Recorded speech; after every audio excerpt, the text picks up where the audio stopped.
সুশীলা বিদ্যাপীঠ ৭৯ পক্ষে আমরা একটি বিশেষ প্রোগ্রাম নিয়েছিলাম। তা মূল যে প্রোগ্রাম আমরা ১০০ ফুট আমাদের যে জাতীয় পতাকা, যা রাজ্যের একটি বিশেষ নজির এবং সারা ভারতবর্ষে আমরা এইটার জন্য দ্বিতীয় স্থান পেয়েছি।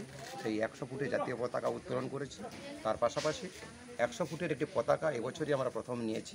১০০ ফুটের পতাকা নিয়ে সাইকেল র্যালি, মোটরসাইকেল র্যালি, আমাদের ছাত্ররা, প্রাক্তন ছাত্ররা বিদ্যালয় থেকে নেড়াদৌল পর্যন্ত সেই সাইকেল র্যালি, মোটরসাইকেল র্যালি অংশগ্রহণ করেছে। সেখান থেকে ফিরে এসে এখানে ব্যান্ডের টিম, সেনাবাহিনীর টিম, প্রাক্তন ছাত্র, বর্তমান ছাত্র, অভিভাবক সবাইকে সাথে নিয়ে গোলার সুশীলা বিদ্যাপীঠের ৭৯তম যে স্বাধীনতা দিবস, সেই দিবস উদযাপিত হয়েছে। এই দিবস উদযাপনের প্রাক্কালে স্বাধীনতা সংগ্রামীদের যেমন শ্রদ্ধা জানানো হয়েছে, তেমন সিন্দুর অপারেশন একটি ছোট্ট একটি নাটক পরিবেশিত হয়, যা ছাত্রছাত্রীদের সেই নাটকটি উপস্থিত দর্শকেরা তাদের সবাই মন কেড়েছে। এই যে সামগ্রিক কর্মকাণ্ড পরিচালনা, এই কর্মকাণ্ড পরিচালনায় প্রায় এক সপ্তাহ ধরে অক্লান্ত যারা পরিশ্রম করেছেন, তাদের মধ্যে আছে জয়ন্ত পণ্ডিত, বিদ্যালয়ের সংরক্ষণের স্টাফ, সৌমিত্র পুরোধ্যায়, উত্তম গতব্যাল, দীনবন্ধু দোলই সহ আরও একগুচ্ছ মাস্টারমশাই স্টাফ, তারা সবাই আন্তরিকভাবে সহযোগিতা করেছেন এবং ৭৯তম স্বাধীনতা দিবসে জাতীয় পতাকা উত্তোলনের যে অনুষ্ঠান তাকে সফল করেছে।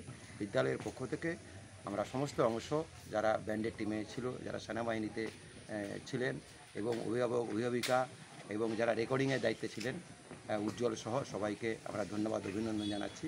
উৎপল ঠিক আছে, উৎপল সহ সবাইকে ধন্যবাদ, অভিনন্দন জানাচ্ছি এবং এই অনুষ্ঠানের সার্বিক সাফল্য হয়েছে এই আশা রেখে সবাইকে পুনরায় শহীদদের প্রতি আমাদের সকলের শ্রদ্ধা জ্ঞাপন করে আমরা শেষ করছি। মালা আমরা একটা করেছিলাম, এর সাথে উল্লেখ রাখছি যে ১০০ ফুটের জাতীয় পতাকার নিচে আমরা একটা মালা করেছি, ৬ ফুটের একটা ব্যান্ড টিমের স্থায়ী রড দিয়ে আমরা একটা মালা করেছি। মালাটি খুবই আকর্ষণীয় হয়েছে, যা সেলফি জোন হিসাবে ব্যবহৃত হয়েছে। স্বাধীনতা সংগ্রামীদের গেরুয়া, সাদা, সবুজ রং দিয়ে যেটি সাজানো হয়েছে ফুল দিয়ে, এবং সেখানে স্বাধীনতা সংগ্রামী কাজটা করার ফলে আমরা শারীরিকভাবে বিদ্যালয় গর্ব অনুভব করছি। আপনাদের সবাইকে ধন্যবাদ জানিয়ে এখনকার মতো কথা শেষ করি। যেটা বললেন, আমরা স্যারের কথাতে সমর্থন জানাচ্ছি।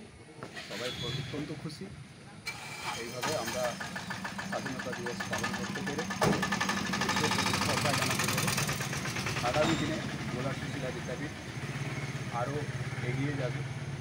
সকালে কিছুটা পেরেছি, আগামী দিনে আরও পারবো এই আশা রাখছি। বন্দে মাতরম। 15 আগস্ট।